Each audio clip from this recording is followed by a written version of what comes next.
खुद मुहाफ़िज़ Sania army public school से एक इंस्पायर्ड स्टार्टअप है। एक 3 साल के बच्चे से लेकर एक 70 साल के बच्चे तक को हम किस तरह से सेल्फ डिफेंस सिखा सकते हैं। हमने पिछले साल 1200 बच्चों को ट्रेन किया। इस साल इंशाल्लाह हमारा इरादा है हम 20 से 25,000 बच्चों की ट्रेनिंग्स प्लान कर रहे हैं, हम उसको एग्जीक्यूट कर रहे हैं।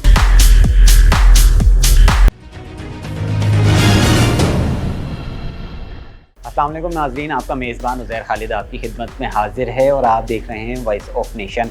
मैं आज जिस इदारे में आपको लेकर आया हूँ, यहाँ पे सेल्फ डिफेंस सिखाया जाता है, किक बॉक्सिंग सिखाई जाती है, आर्चरी सिखाई जाती है। मेरे साथ उमर हसन साहब मौजूद हैं। इनसे जानूँगा कि इनकी तमाम चीज़ों के हमारी जो ज़िंदगी है उसकी कितने फ़वाइद हैं, सेल्फ डिफेंस के कितने फ़वाइद हैं, किक बॉक्सिंग के कितने फ़वाइद हैं और आर्चरी का कॉन्सेप्ट अब पाकिस्तान में मकबूल होता जा रहा है, ये कितना मकबूल हो गया है। अस्सलाम वालेकुम सर। कैसे हैं सर आप? अल्हम्दुलिल्लाह बिल्कुल ठीक। अच्छा, सबसे पहले उमर भाई मैं आपसे सेल्फ डिफेंस की बात करूंगा, क्योंकि हम देखते हैं कि आप सेल्फ डिफेंस ख़वातीन का भी सिखा रहे हैं, बच्चों का भी सिखा रहे हैं, मर्दों का भी सिखा रहे हैं। तो ख़वातीन के हवाले से सबसे पहले मैं बात करूँगा, क्योंकि पाकिस्तान में रोज़ाना रोनमा हो रहे होते हैं कोई ख़वातीन के हवाले से केसेस। तो सबसे पहले मुझे ये बताइए कि ख़वातीन का सेल्फ डिफेंस जो आप सिखा रहे हैं, ये इसमें कब शुरू किया और कैसा रिस्पॉन्स है? खुद मुहाफ़िज़ सानिया आर्मी पब्लिक स्कूल से एक इंस्पायर्ड स्टार्टअप है। हमारा ऐसा मानना है कि हमारे बच्चे, हमारे टीचर्स, हमारे बुज़ुर्ग अगर उस वक्त भी सेल्फ डिफेंस के हिसाब से ट्रेंड होते तो जो नुकसान हमने उस दिन सहा, शायद वो नुकसान कुछ कम हो सकता था। हमें उस दिन शायद 150 शहादतें नहीं देनी पड़ती, उससे कुछ कम होते। उस हादसे को लेकर खुद मुहाफ़िज़ की बुनियाद हमने डाली और उसके बाद हमने मुख्तलिफ़ एक्सपर्ट्स के साथ, जिसके अंदर डॉक्टर्स थे, वेलनेस ट्रेनर्स थे, फ़िज़िकल ट्रेनर्स थे, फिजियोज, न्यूट्रिशनिस्ट, उन सब को मिला के हमने इस तरह से ट्रेनिंग्स डिज़ाइन की कि एक 3 साल के बच्चे से लेकर एक 70 साल के बच्चे तक को हम किस तरह से सेल्फ डिफेंस सिखा सकते हैं, किस तरह से हेल्दी लाइफस्टाइल के ऊपर ला सकते हैं, किस तरह से उनको बीमारियों से दूर रख सकते हैं। और उसके बाद हमने जो है वो खुद मुहाफ़िज़ का आगाज़ किया। अब इसके अंदर सिर्फ सेल्फ डिफेंस के अंदर सिर्फ फ़िज़िकल सेल्फ डिफेंस नहीं है। आजकल माशरे में एक बहुत ज़्यादा तेज़ी से फैलता हुआ कैंसर, जिसके ऊपर बात भी बहुत कम की जाती है, वो है चाइल्ड अब्यूज़ के ऊपर। रिसर्च ये कहती है कि इस वक्त हर तीसरा बच्चा साउथ ईस्ट एशिया का चाइल्ड अब्यूज़ का शिकार है। पाकिस्तान जैसे मुल्क के अंदर जहाँ पर बहुत कम, आप भी जानते हैं कि रिपोर्टेड केसेस की तादाद जो है वो आटे में नमक के बराबर होती है। अब चाहे वो चाइल्ड अब्यूज़ से रिलेटेड हो, चाहे वो वुमेन हरासमेंट से रिलेटेड हो, चाहे वो और कोई इस तरह से मिलती जुलती कोई भी क्राइम हो, उसके अंदर भी जो इस वक्त तादाद आ रही है वो बयान से बाहर है। सिर्फ 2020 के अंदर जो लॉकडाउन के इनिशियल 6 महीने थे, पूरी दुनिया बंद थी, लॉकडाउन के 6 महीने थे, तो जो रिपोर्टेड केसेस पाकिस्तान के अंदर हैं वो थे 1500 केसेस बच्चों के हवाले से। कितने महीने में थे? 6 महीने के अंदर रिपोर्टेड केसेस की बात कर रहा हूँ। ये मतलब अनरिपोर्टेड और उसकी तो हम बात ही नहीं कर रहे हैं। 1550 रिपोर्टेड केसेस के अंदर बच्चे और बच्चियाँ इवनली डिवाइडेड थी। मतलब 700 कुछ बच्चे थे और 700 कुछ बच्चियां थीं। इस तरह से वो 1550 केसेस थे। तो ये जो हैवानियत है, ये तो जिन्स भी नहीं देखती। ये जो माइंडसेट है, ये जिन्स भी नहीं देखता। अच्छा उमर भाई, मुझे एक बात बताएं कि आपने मुझे बताया कि जितने भी केसेस थे, रुझान कैसा है? अब वालिदैन का भी रुझान की बड़ी बात है कि वो बच्चों को ट्रेनिंग के लिए कितनी देर के लिए भेज रहे हैं, कितने बच्चों को भेज रहे हैं। तो आपने ये कब देखा कि यार रुझान बढ़ गया या रुझान घट गया? तो रुझान कैसा है वालिदैन का? रुझान पहले से बेहतरी है, लेकिन देखें अगर 3 करोड़ की आबादी है और 3 करोड़ की आबादी के अंदर अगर बहुत ज़्यादा लोग इस वक्त कराची के अंदर बहुत ज़्यादा बच्चे भी ट्रेनिंग कर रहे होंगे तो शायद वो 15,000 20,000 होंगे। तो ये 1% भी पॉपुलेशन का हिस्सा नहीं बनता। इस वक्त ज़रूरत इस बात की है कि मीडिया की सतह पे, गवर्नमेंट की सतह पे इसकी अवेयरनेस को फैलाया जाए। एक खुद मुहाफ़िज़ इस सिलसिले में कुछ भी नहीं कर सकता। हमने पिछले साल 1200 बच्चों को ट्रेन किया। इस साल इंशाल्लाह हमारा इरादा है हम 20 से 25,000 बच्चों की ट्रेनिंग्स प्लान कर रहे हैं, हम उसको एग्जीक्यूट कर रहे हैं अल्हम्दुलिल्लाह।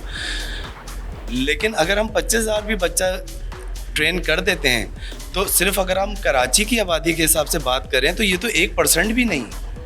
तो ज़रूरत इस चीज़ की है कि मास लेवल के ऊपर बड़े पैमाने के ऊपर इस पे काम हो, इसकी अवेयरनेस कैंपेन्स को एग्जीक्यूट किया जाए और वेलनेस ट्रेनर्स को आगे लाकर इस चीज़ के ऊपर काम करवाया जाए। अच्छा उमर भाई, मुझे ये बताएं ख़वातीन का कैसा रुझान है? हम देखते हैं पाकिस्तान दिन ब दिन बदनाम होता जा रहा है। साना मीनार पाकिस्तान हुआ, फिर फ्रांसीसी खातून के साथ जो लाहौर मोटरवे पे जो भी हुआ।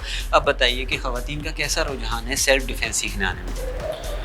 अल्हम्दुलिल्लाह एक बड़ी तादाद है जो ख़वातीन की इस तरफ रुख कर रही है, लेकिन मैं फिर वही बात अपनी कहूँगा कि जो ख़वातीन का रश लॉन की सेल के ऊपर होता है, जिस दिन वो रश सेल्फ डिफेंस सीखने के लिए और मार्शल आर्ट्स क्लब्स के ऊपर होने लगा ख़वातीन का वो रश, तो आप समझ लीजिएगा कि उस वक्त हम एक नाकाबिल तस्खीर कौम बनने की तरफ जाना शुरू हो गए।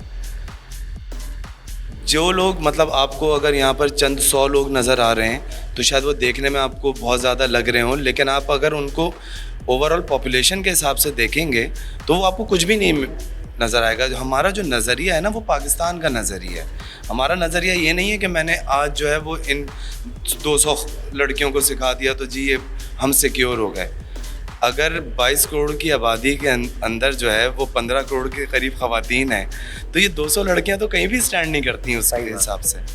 तो एफ़र्ट को उस लेवल पे ले जाने की ज़रूरत है और अवेयरनेस को उस लेवल पे ले जाने की ज़रूरत है कि जिस तरह आज की हमारी ख़वातीन ब्रांड्स के ऊपर और खानों पे और उनकी सेल्स के ऊपर जा रहे होते हैं, उसी तरह से वो मार्शल आर्ट क्लब्स की तरफ जा रहे हो जो उनके घर के करीब अच्छी जगह मौजूद हो। बहुत सारे अच्छे क्लब्स हैं पाकिस्तान के अंदर, ज़रूरी नहीं है सिर्फ खुद मुहाफ़िज़, बहुत सारे अच्छे क्लब्स हैं, बहुत लोग अच्छा काम कर रहे हैं। जो घर के करीब अच्छी जगह है वहाँ पर जाइए, वहाँ पर जाके ट्रेनिंग कीजिए। ये ट्रेनिंग आपकी सिर्फ आपके लिए नहीं, आपकी आगे आने वाली नस्लों तक को फ़ायदा पहुँचाएगी।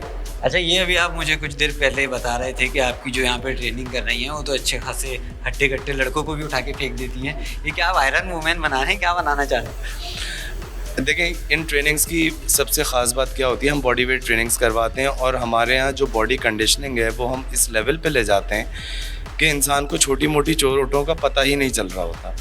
और इसके लिए किसी भी किस्म के इक्विपमेंट की ज़रूरत नहीं है, किसी भी किस्म के वेट्स की ज़रूरत नहीं है। आप देख रहे हैं इस जगह के ऊपर ना कोई इक्विपमेंट रखा हुआ है, ना कोई वेट्स रखे हुए हैं।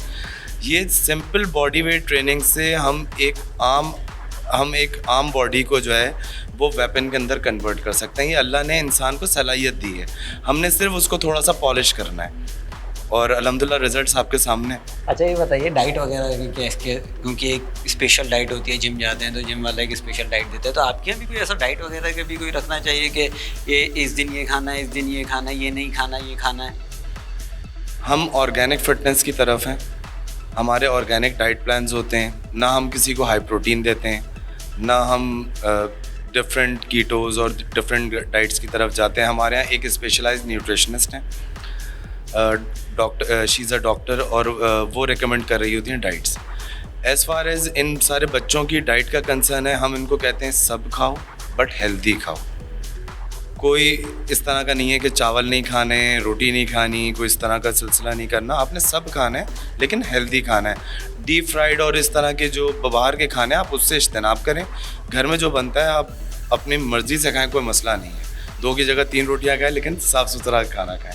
अच्छा, लास्टली आपसे एक मैसेज दिलवाना चाहूँगा उन ख़वातीन को, उन पेरेंट्स को जो कि अपने बच्चों को इस तरफ नहीं लाते, उन यंगस्टर्स को कि जो कि वीडियो गेम्स में लगे हुए हैं और दीगर कॉन्सर्ट्स में लगे हुए हैं लेकिन अपनी सेहत का ख्याल नहीं रख रहे, तो क्या मैसेज देना चाहेंगे उनको? मैं अपने तमाम तर हमवतनों को एक पैगाम ये देना चाहूँगा कि आपने अपना मुहाफ़िज़ ख़ुद बनना है। कोई बाहर से मसीहा नहीं आएगा जो आपकी हिफाजत करेगा, आपके घर की हिफाजत करेगा। आज आपने अपने लिए खुद खड़े होना है, अपने घर वालों की, अपने मोहल्ले की हिफाजत खुद करनी है। जब हम इस नेज पे आ जाएंगे तो पाकिस्तान खुद ब खुद एक नाकाबिल तस्खीर कौम की तरफ आगे बढ़ना शुरू हो जाएगा। बहुत शुक्रिया।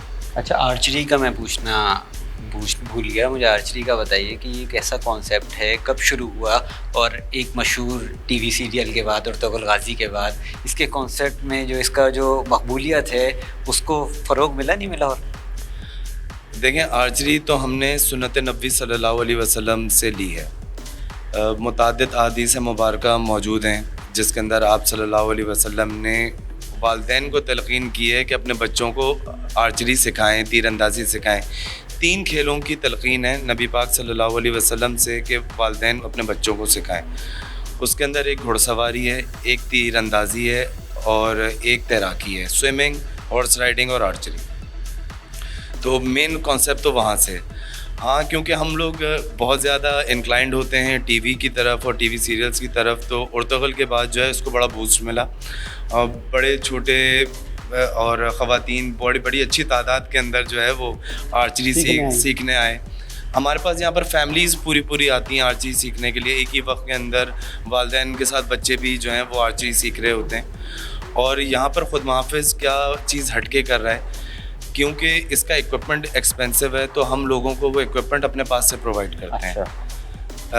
उनकी बेसिक सारी ट्रेनिंग्स अपने पास से करवाते हैं, उनके कॉम्पिटिशन्स की तैयारी अपने पास से करवाते हैं। और सिर्फ कॉम्पिटिशन्स जो हैं वो कोई लोकल लेवल पे नहीं, नेशनल लेवल तक के प्लेयर्स जो हैं वो यहाँ से तैयार हो रहे हैं अल्हम्दुलिल्लाह। और जो मुआवनत आखिर तक उनके साथ हो सकती है वो हम ज़रूर करते हैं, in terms of equipment, in terms of lodging, boarding, सारी चीज़ें। तो वो एक पूरा मुस्तकिल हमारा पूरा डिपार्टमेंट है जो इस चीज़ के ऊपर काम करता है। हम इस चीज़ में बहुत पीछे हैं। अगर हम इसराइल की बात करें तो इसराइल में 4 साल के बच्चों को अलग ट्रेनिंग हो रही होती है, 10 साल तक उनको और ट्रेनिंग हो रही होती है। हम क्यों पीछे हैं इस लिहाज से? देखें, बात वही सेम प्रेफरेंसेस की और अवेयरनेस की आती है कि हम किस चीज़ पर कितना ज़्यादा फोकस्ड होते हैं। इज़राइल की आपने बात करी, इज़राइल के अंदर अगर आप देखें तो उनकी मेंटल वेलनेस हमसे बहुत बेहतर है, उनका फोकस हमसे बहुत बेहतर है, उनका डिसिप्लिन हमसे बहुत बेहतर है। रीज़न क्या है कि वो 4 साल के अपने बच्चे को जब इस खेल के अंदर डालते हैं, जो कि हमें हमारे नबी पाक बता कर गए, हमने उसको छोड़ दिया, उन्होंने उसको एडॉप्ट कर लिया, तो वो जो बेनिफिट हमारे पास आना था वो अब उनके पास जाना शुरू हो गया। आर्चरी सिर्फ एक स्पोर्ट नहीं है, ये एक लाइफस्टाइल गेम है जो आपको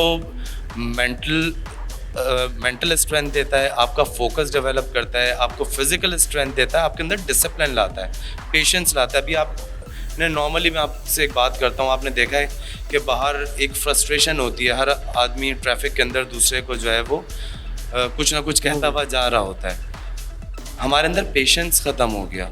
वो पेशेंस क्यों ख़त्म हो गया? क्योंकि हम किसी भी किस्म की अच्छी फ़िज़िकल एक्टिविटी के ऊपर हम लोग तवज्जो नहीं दे रहे।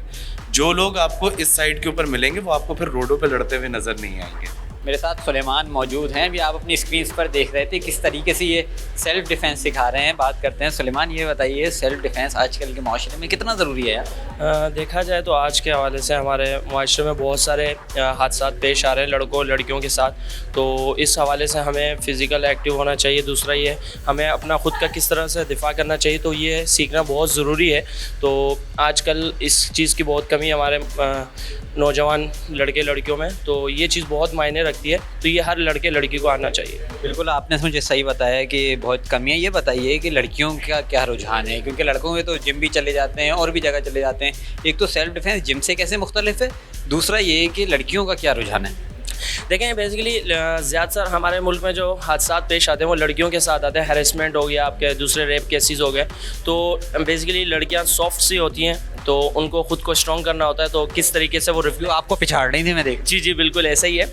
थोड़े से रिफ्लेक्सेस देने होते हैं, मतलब अपना खुद का दिफा, अगर कोई आप पे अटैक कर रहा है तो किस तरीके से आपका फोकस होना चाहिए, आपका माइंड रिलैक्स, ये चीज़ें हम कवर करते हैं सेल्फ डिफेंस में। क्योंकि फोकस, आपके माइंड का रिलैक्स होना, ये चीज़ें बहुत मायने रखती है। देन आप उसको रिफ्लेक्स देके उसको डाउन कर सकते हैं।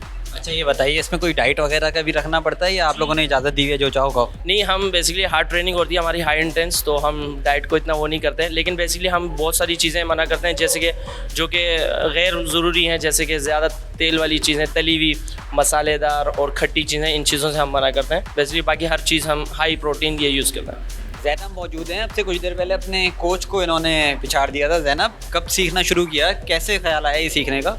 कुछ चीज़ें लाइफ में ऐसी होती हैं कि हमें लगता है कि एक टाइम आता है कि हमें लगता है कि हमें ये सीखना चाहिए, और मुझे भी इसी तरह से ख्याल आया था कि मेरी लाइफ में कुछ ऐसी चीज़ें हुई थी, कुछ ऐसे वाक़यात हुए थे, तो मैंने सोचा कि मुझे सीखना चाहिए, ये मेरे लिए बहुत ज़रूरी है, क्योंकि मैं एक वर्किंग वूमन हूँ और मेरा आना जाना इतना होता है कि मैंने सोचा कि मैं सीखूँ इस चीज़ को, और ये मेरे लिए बहुत फ़ायदेमंद है, और मैं इसको काफ़ी टाइम से सीख रही हूँ। मुझे सर के साथ तकरीबन 2 से 3 साल हो गए, और मैं अभी सीख भी रही हूँ और सिखा भी रही हूँ। अच्छा, थोड़ी फैमिली की बात करूँगा, फैमिली की तरफ से कितनी सपोर्ट होती है, क्योंकि हम देखते हैं ज़्यादातर हमारे माशरे में नहीं होती, फैमिली की तरफ से क्या रिस्पॉन्स था? मेरी फैमिली मुझे बहुत ज़्यादा सपोर्ट करती है, क्योंकि मैं जिस तरह से मैं अपने लेके चलती हूँ अपनी फैमिली को, तो मेरी फैमिली को बहुत खुशी होती है कि मैं ये सब कुछ सीख रही हूँ और सिखा भी रही हूँ। वो मुझे बहुत सपोर्ट करती है कि मैं कहीं भी आराम से सुकून से जा सकती हूँ, मेरे साथ गार्ड्स का होना ज़रूरी नहीं है। अच्छा, ये बताइए, किसी से चलते फिरते लड़ाई हो जाती है तो उसको तो नहीं रोडों पे गिराती फिरती लोगों को? नहीं, कभी ऐसा नहीं हुआ, क्योंकि मुझे अपनी पावर का अंदाज़ा है, तो सिर्फ आवाज़ ही काफ़ी होती है ये करने के लिए। सेल्फ डिफेंस में सबसे पहले आते ही यही है कि आपकी आवाज़ में इतनी पावर होनी चाहिए, बाद में आप मूव करते हैं। अच्छा, डाइट के हवाले से मुझे बताएं, डाइट कोई स्पेशल रखनी पड़ती है या जो चाहें वो? डाइट स्पेशल, डाइट एक बहुत ज़्यादा लोगों ने डाइट को हवा में उड़ाया हुआ है। डाइट एक नॉर्मल फूड है, आपका हेल्दी लाइफस्टाइल है। डाइट आप ज़्यादा ऑयली फूड ना खाएं, आप ज़्यादा जंक फूड ना खाएं, आप थोड़ा अपनी हेल्थ का ख्याल रखना बहुत ज़्यादा ज़रूरी होता है कि आप इस तरह की कोई चीज़ ना खाएं जो आपके लिए फ़ायदेमंद ना हो। मैं आपसे एक मैसेज जानना चाहूँगा जो आप पेरेंट्स को दें, जो कि नहीं अपने बच्चों को अभी तक ये सिखा रहे हैं, और उन ख़वातीन को भी जो कि इंटरेस्ट नहीं ले रही इस तरफ। मैं सिर्फ उनसे यही कहना चाहूँगी कि आप अपने रखवाले खुद हैं, और आपने अपनी हिफाजत खुद करनी है, आपने किसी पर डिपेंड नहीं होना है। और मैं चाहती हूँ कि सब वुमेंस को और बच्चों को और पेरेंट्स को भी ये सिखाना चाहिए अपने बच्चों को, ताकि आगे माशरे में उनको किसी की ज़रूरत ना पड़े और वो खुद अपने आप को लेके चल सकें, इंडिपेंडेंट हो सकें। मेरे साथ उमर हसन साहब मौजूद थे। इन्होंने हमें बताया कि सेल्फ़ डिफेंस की ट्रेनिंग कितनी ज़रूरी है, और जो सेल्फ़ डिफेंस ख़वातीन कर रही थी उनसे भी हमने आपकी मुलाकात कराई। हमने दिखाया कि किस तरीके से सेल्फ़ डिफेंस करती हैं और कितनी ज़रूरी है। आजकल के माशरे की अगर बात करूं तो पाकिस्तान में सेल्फ़ डिफेंस ख़वातीन का हो, मर्दों का हो, बच्चों का हो, वो कितना ज़रूरी है। डाइट प्लान्स की भी इन्होंने हमें बताया कि डाइट प्लान्स क्या क्या रखने चाहिए और किस कदर डाइट लेनी चाहिए। इसी के साथ अपने मेज़बान उज़ैर खालिद को इजाज़त दीजिए। अल्लाह हाफ़िज़।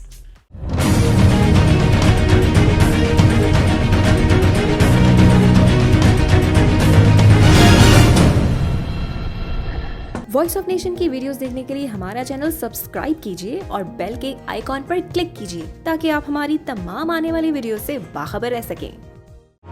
गौहर ग्रुप ऑफ कंपनीज पेश करते हैं अपनी छत अपना घर, हर औरत का ख्वाब होता है, और मुझे मेरे ख्वाबों की ताबीर दी है गौहर विलाज ने। बेहतरीन पुरफिजा और पुरसुकून माहौल में तमाम तर मॉडर्न सहूलियात से आरास्ता, गुलशन मेमार और ड्रीम वर्ल्ड से मुत्तसिल गौहर विलास 120 और 160 गज के रिहायशी और कमर्शियल प्लॉट्स पर मुश्तमिल एक बावकार और बेमिसाल हाउसिंग स्कीम गौहर विलास, जहां खूबसूरत एंट्रेंस गेट से दाखिल होते ही आप एक सहर अंगेज दुनिया में पहुंच जाएंगे। जिद्दत दराज टाउन प्लानिंग का मिसाली नमूना, पुरसुकून, पुरफिजा और कुशादा माहौल में तहफ्फुज़ के बेशकीमत एहसास के साथ ऐदे हाजिर का लाइफस्टाइल। आओ बनाएं ख्वाबों का घर। For booking and other details, harjagah.com 021 111 008 008।